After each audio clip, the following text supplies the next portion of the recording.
మొదట దీక్ష ఇవ్వబడగానే ఈ అనుభవం మొదలవుతుంది. భగవాన్ పోర్ట్రేట్ నుంచి దిగివచ్చి ఒక్కొక్కరి పక్క నుంచి నడిచి వెడతారు. కొందరికి తల మీద చెయ్యి పెట్టి ఆశీర్వదిస్తారు. ఆ అద్భుతమైన అనుభవానికి భక్తులు మైమరిచిపోతారు. వాళ్ళ శరీరాలు, మనసులు పలు రకాల స్పందనలతో నిండిపోతాయి. ఆ దశలో కొందరు భక్తి పారవశ్యంతో ఏడ్చేస్తారు, కొందరు పిచ్చి వాళ్ళలా నవ్వేస్తారు. అదో అద్భుతమైన దృశ్యం.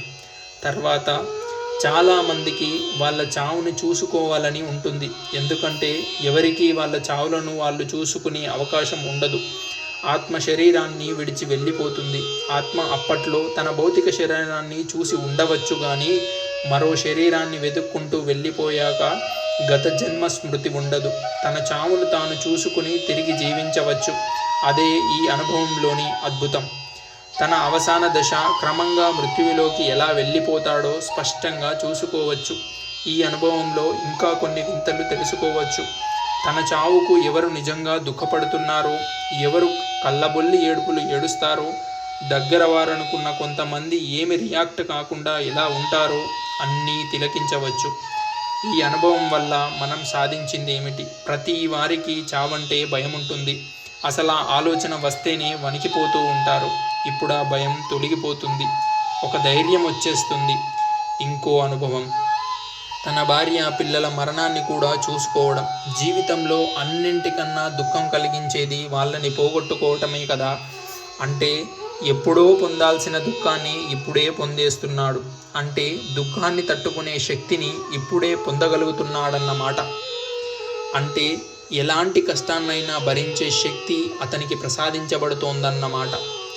ఎంత ఆత్మోన్నతి కలుగుతున్నదో ఊహించుకోండి. అలాగే గత జన్మల అనుభవాలు. సాధారణమైన మనిషి ఈ గత జన్మలను చూసుకోగలగడం సాధ్యమా? కల్కి ధర్మంలో అది సాధ్యపడుతుంది. ఒక సాధారణమైన సాధకుడు ఇతరులు ఎన్నో సంవత్సరాల నుంచి సాధనలో ఉండి పొందలేని అనుభవాన్ని అతి స్వల్ప వ్యవధిలో పొందగలడు. గత జన్మలున్నాయి, పునర్జన్మలున్నాయి, అందులో సందేహం లేదు. అయితే గత జన్మలో చేసిన పాపాలకు ఫలితంగా శిక్షను ఈ జన్మలో అనుభవిస్తామనటం నిజం కాదు. భగవంతుడు నిర్లిప్తుడు. ఆయనకు మనకు శిక్షలు విధించడంలో ఆసక్తి లేదు. ఒక్క అహంకారాన్ని మాత్రము ఆయన క్షమించడు. మిగతా అంశాలన్నింటిలో మన కష్టాలకి మనమే కారణభూతులవుతున్నాం. అంటే అవి గత జన్మలో చేసిన పాపాలకు శిక్షలుగా భావించకూడదు. ఇంతకు ముందోసారి ప్రస్తావించినట్లు మరజన్మలోని జీవిత వైనాన్ని మనం కోరుకుంటున్నాం. మనం కోరుకున్నదే మనకు ప్రసాదిస్తున్నాడు. ఒకరు గత జన్మలో ఒక స్త్రీకి అత్తగారుగా ఉన్నారు. ఆ అత్త కోడల్ని చాలా బాధలు పెడుతూ ఉండేది. కొడుకుతో కూడా చెప్పి హింసింపజేసేది. మరణించాక అత్తగారు, కొడుకు అంటే వారి ఆత్మలు భగవంతుడి దగ్గరికి వెళ్ళాయి. చేసిన పనులన్నీ గుర్తు చేసుకుంటూ మొరపెట్టుకున్నాయి. వాళ్ళ కోరిక ప్రకారం మరుజన్మలో ఏం జరిగిందంటే, ఆ స్త్రీ ఏమో పురుషుడిగా జన్మించింది. భర్త రెండవ భార్యగా ఉన్నాడు. అత్తగారు ఆ రెండవ భార్యకు ఆడబిడ్డ అయ్యింది. భర్తగా పుట్టిన ఈ స్త్రీ ఈ జన్మలో కూడా మంచి ప్రవర్తనతోనే ఉంది. అయితే అతని అన్నదమ్ములు, తల్లిదండ్రుల వల్ల వీళ్ళు ఎన్నో బాధలు పడాల్సి వచ్చింది. ఇంకో జన్మ వృత్తాంతం. వాళ్ళ తాతగారికి 2 భార్యలు. ఆయన నిశ్శబ్దంగా ఉంటున్నట్లు కనిపిస్తూనే ఆ భార్యల్ని కాల్చుకు తినేవాడు.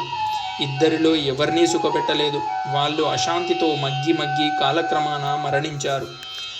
ఆ తాతగారికి ఒక్కడే కొడుకు. ఆ కొడుకే కొడుకుగా మళ్ళీ జన్మించాడు. తాతగారి 2 భార్యలు అతనికి 2 కొడుకులుగా పుట్టారు.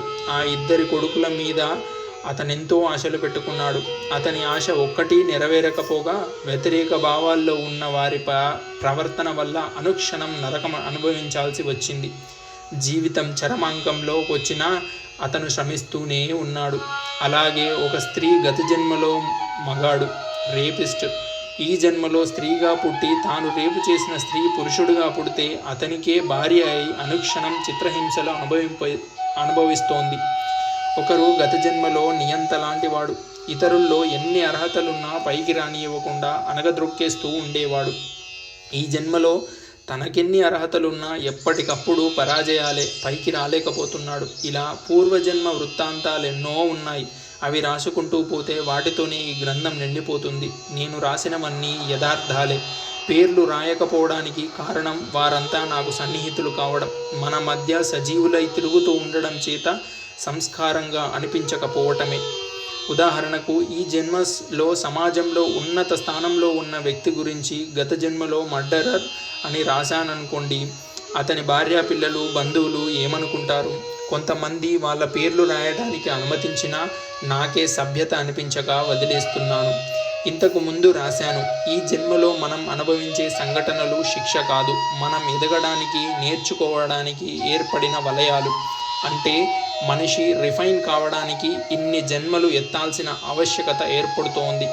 గౌతమ బుద్ధుడి అంతటి మహోన్నతమైన జీవితాన్ని పొందడానికి, అర్హత సంపాదించటానికై అంతకుముందు ఎన్నో జన్మలు ఎత్తవలసిన అవసరం ఏర్పడింది. అంటే ఈ జన్మ తర్వాత జన్మల పురోభివృద్ధికి కారణమవుతూ ఉంటుందన్నమాట. ఈ కల్కి ధర్మంలో ప్రత్యేకత ఏమిటి? గత జన్మను ఇంకా భగవాన్ అనుగ్రహం పొందగలిగితే గత 4-5 జన్మల దాకా చూసుకోవచ్చు. మనం ఎవరిమో, ఎందుకు ఈ జన్మలో సంఘటనలు ఇలా సంభవిస్తున్నాయో అర్థం చేసుకోగలుగుతున్నామన్నమాట. అంటే రాబోయే 4-5 జన్మల జ్ఞానం ఈ జన్మలోనే పొందగలుగుతున్నామన్నమాట. మనల్ని మనం చేసుకునే అత్యున్నత స్థితికి చేరుకొని ఆత్మోన్నతిని పొందగలుగుతున్నాం. ఆ ఆత్మోన్నతిని సాధన వల్ల నిలబెట్టుకొని నిరంతరం స్పృహలో ఉంచుకుంటే జీవన్ముక్తిని పొందగలుగుతున్నాం. ఒక సాధకుడికి ఇంతకంటే వరించే అదృష్టం ఏమున్నది?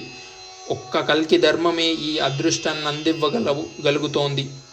ఓం సచ్చిదానంద పరబ్రహ్మ పురుషోత్తమ పరమాత్మ కల్కి అవతారాయ నమః.